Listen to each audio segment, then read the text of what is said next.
Welcome to another episode of Kashmir series.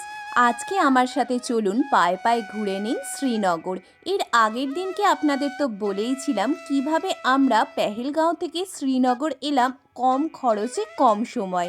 আজকে চলুন শ্রীনগরে এসে ওই দিনকে বাকি দিনটা আমরা কিভাবে ইউটিলাইজ করলাম আপনাদের সেই দিকে একটু গাইড করে দিই। আমরা এখানে শ্রীনগরে এসে পৌঁছেছি, তখন বাজে হচ্ছে একটা, মানে হোটেলে ইন করে গেছি তখন একটা, তারপর ওই চেক ইন করে ফর্মালিটিস পূরণ করে একটুখানি ফ্রেশ হয়ে আমরা এই 1:45 নাগাদ বেরিয়েছি। পায়ে হাঁটা ডিস্টেন্স ডাল লেক। হঠাৎ করে তমালের বেঙ্গলি রেস্টুরেন্টেই যেতে ইচ্ছা করেছে, তো চলো দেখি। আমার ঘুরতে এসে বেঙ্গলি রেস্টুরেন্ট ট্রাই করতে একদম ইচ্ছা করে না, বাট ঠিক আছে, মাঝে মাঝে বরের ইচ্ছাও রাখতে হয়। ডাল লেকের গেটের অপোজিটে হোটেল হায়াতের কাছে অবস্থিত এই সোনালি রেস্টুরেন্টটায় আমরা খেতে ঢুকলাম। সিম্পল ছিমছাম বাঙালি খাবারে ভর্তি ছিল এই রেস্টুরেন্টটা। দুটো ভেজ থালি এবং একটি চিকেন কারি নিয়ে আমাদের পড়েছিল টোটাল 400 রুপিস অনলি। এরপর খাওয়া দাওয়া সেরে আমরা এগোলাম আজকের সাইট সিনের জন্য। আজকে আমরা লোকাল সাইট সিন করব শ্রীনগরে। আজকে 2:45 আমরা এই লাঞ্চ সেরে এখন যাচ্ছি মোগল গার্ডেনের দিকে। ডাল লেকের সামনে থেকে আমরা একটি লোকাল অটো রিজার্ভ করে নিই নিশাদ গার্ডেন এবং বোটানিক্যাল গার্ডেন ঘুরে আবার ডাল লেকেই ব্যাক করানোর জন্য। আমাদের অটোওয়ালা নেয় 500 টাকা অনলি। এইভাবে আপনারা লোকাল অটো ভাড়া করে শ্রীনগর ঘুরতেই পারেন। আপনাদের সাথে কথা বলতে বলতে চলে এসেছি নিশাদ গার্ডেনে। এটি হলো এই মোগল গার্ডেনের এন্ট্রান্স। এর মধ্যে দিয়েই আপনারা পৌঁছে যাবেন আসল গার্ডেনে, যার ভিউ সত্যি অসাধারণ। এই নিশাদ গার্ডেনের এন্ট্রি ফিজ হচ্ছে 30 rupees per person and free for children.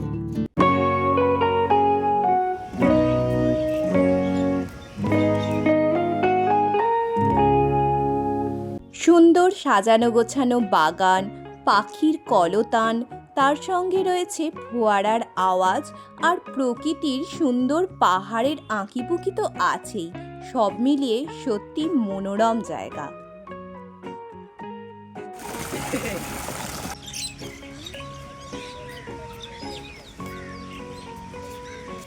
আমরা তো লোকাল অটো ভাড়া করে ঘুরেছি, তবে আপনারা চাইলে হোল ডে সাইট সিনের জন্য একটি গাড়ি রিজার্ভ করতেই পারেন। সেক্ষেত্রে কিন্তু গাড়ি ভাড়াটা আপনাদের অনেকটাই পড়ে যাবে।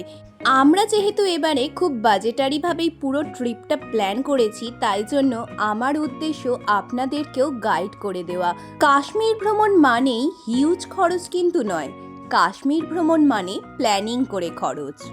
এখানেও এই ছবি তোলার জায়গা আছে, কাশ্মীরি ড্রেস পরে ছবি। নিশাদ গার্ডেন ঘোরার পর আমরা গেলাম নেহেরু মেমোরিয়াল বোটানিক্যাল গার্ডেনে। এখানে কিন্তু চিলড্রেনদেরও টাকা দিতে হবে। হ্যাঁ, ফুল টিকিট প্রাইস নয়, তবে এখানে যেহেতু বোটানিক্যাল গার্ডেন সেই জন্য কুট্টুসেরও টাকা লেগেছে। এখানে টিকিট প্রাইসও 30 রুপিস পার পারসন। দেখলাম এখানে বহু স্কুল পড়ুয়া স্কুল থেকে এসেছে। এই বোটানিক্যাল গার্ডেনের ঠিক পাশেই রয়েছে টিউলিপ গার্ডেন। টিউলিপের টাইমে এই টিউলিপ গার্ডেনের শোভা হয় দেখার মতো, তাই জন্য এখানের ভিড়ও হয় দেখার মতো।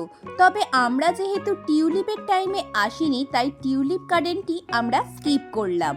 নিশাদ গার্ডেন দেখে আমাদের তো মন ভরে গেছিল, কিন্তু এই বোটানিক্যাল গার্ডেন আমার যেন আরও ভালো লাগলো। সত্যি বলতে এত রং আর এত রং, মন যেন ভরে গেল।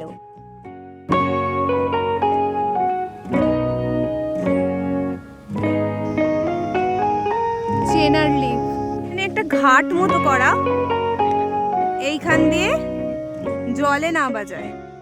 তবে নিশাদ গার্ডেন, বোটানিক্যাল গার্ডেন সব জায়গায় দেখলাম সিআরপিএফ মোতায়েন আছে, অর্থাৎ সুরক্ষার ব্যবস্থা কিন্তু বর্তমানে সরকার করে রেখেছে।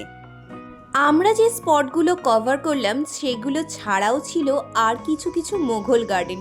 সবই এক ধরনের গার্ডেন বলে আমরা আর প্রতিটা গার্ডেন কভার করিনি। এছাড়া আপনারা শঙ্করাচার্যের মন্দির ভিজিট করতে পারেন, কিন্তু সেই মন্দিরে এতগুলো সিঁড়ি আমাদের আর চড়তে ইচ্ছা করেনি। 4:30 বাজে আমরা এই শিকারার কাছে এসেছি। বোটানিক্যাল গার্ডেনের পরে আমাদের নেক্সট ডেস্টিনেশন ছিল ডাল লেকের শিকারা রাইড। ডাল লেকের শিকারায় বসে পড়ন্ত বিকেলের সূর্যাস্ত দেখা সত্যি এক অন্যরকম রোম্যান্টিক অনুভূতি।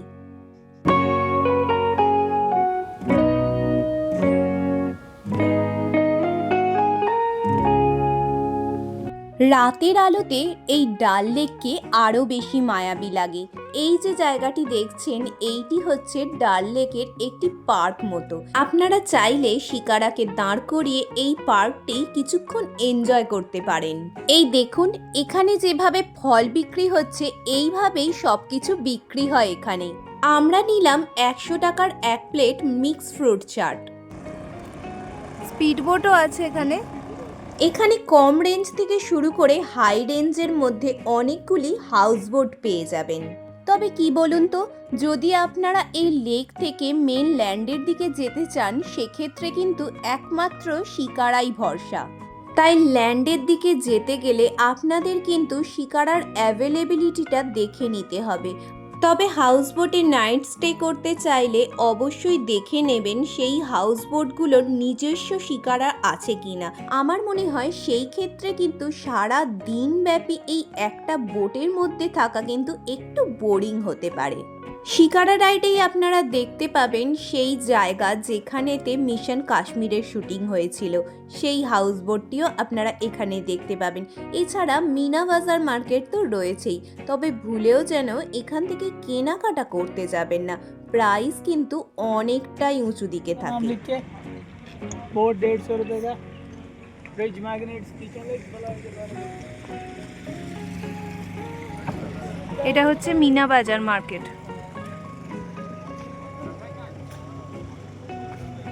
ডাল লেকের শিকারা রাইড সেরে আমরা ল্যান্ডে উঠে ফার্স্ট ট্রাই করলাম ডাল লেকের পাশ থেকেই এই ফুচকা। সত্যি বলতে কলকাতার ফুচকা খাওয়ার পর কোনোখানেরই ফুচকা ঠিক ভালো লাগে না। তারপর ট্রাই করলাম এই কাশ্মীরি কিওয়া, এইটা কিন্তু যথেষ্ট ভালো ছিল। নাইস। সেই 1:45 বেরিয়েছিলাম আর এখন হোটেলে ঢুকছি। এখন বাজে হচ্ছে 7:10। আমরা শিকারা রাইড করে মার্কেটিং করে পুরো পায়ে হেঁটে শ্রীনগর এক্সপ্লোর করে এইখানে এলাম। আমরা যদিও এটা হচ্ছে আমাদের হোটেলের নাইট ভিউ, যদিও শ্রীনগরের সবচেয়ে বেস্ট শপিং জায়গা হচ্ছে লাল চক। আমরা আর লাল চক অবধি যাইনি, ডাল লেকের কাছ থেকেই আমাদের যা যা কেনার ছিল কিনে নিয়েছি। এই হচ্ছে আমাদের আজকের রাত্রিরের ডিনার। কুট্টুসের একটু বাঁচা আলু ভাজা, মাটন রোগান জোশ, রুটি আর সাথে একটা মিষ্টি।